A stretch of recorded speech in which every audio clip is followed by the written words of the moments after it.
gaano kahalaga ang customer-centric? Mapamalaki o maliit na klase ng negosyo? Alamin natin yan kay Kuya Jun, ang most honest taxi driver.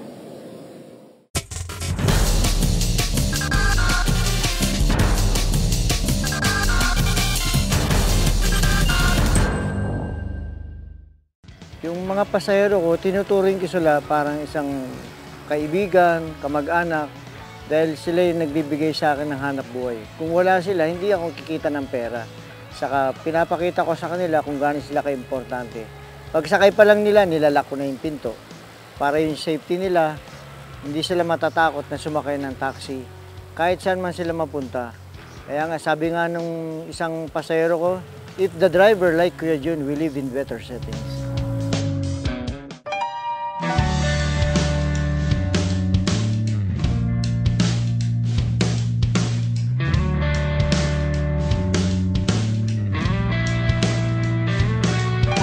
Labing-isang taong pagtataksi ko, dito dumami yung mga naging kaibigan ko, dito ko na nakilala yung sarili ko na ganun pala dapat mabuhay, hindi lang sa pera, gaya ng pagbabalik mo ng mga gamit, mga pera, kung ano man yung naiiwan sa loob ng taxi, ginagawa mo yung tama, ginagawa mo yung mabuti, para kung may naiiwang mga gamit, ibalik mo sa kanila na maayos.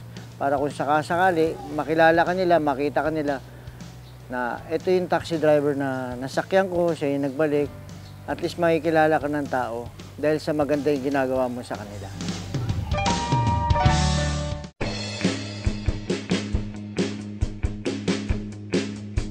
Successful na successful, 100%. Kasi ang dami kong napapasayang tao, ang dami kong natutulungan tao, ang dami kong nagagawang bagay na hindi nila nagagawa na hindi nila kayang gawin. Pag may mga emergency, pwede na lang ambulansya doon. Daling ko sila sa orthopedic, pag may manganganak. Kaya inawardan ako ng Grab Taxi as Taxi Hero. Kasi ako yung taxi driver na pag may mga emergency, hindi ko na sinisingil. Kasi pag sinabing honest taxi driver ka, hindi na matatakot din sa'yo yung pasero. Kasi malalaman nila na ganun yung ugali mo. Uulit at ulit sa'yo pasero, sasakyan ka nila. Ikaw na yung hahanapin, hindi ka na maghahanap ng pasero.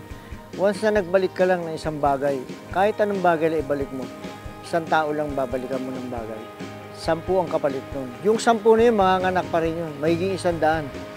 Tuloy-tuloy yun, parang networking ka. Daig mo pa yung mga networker.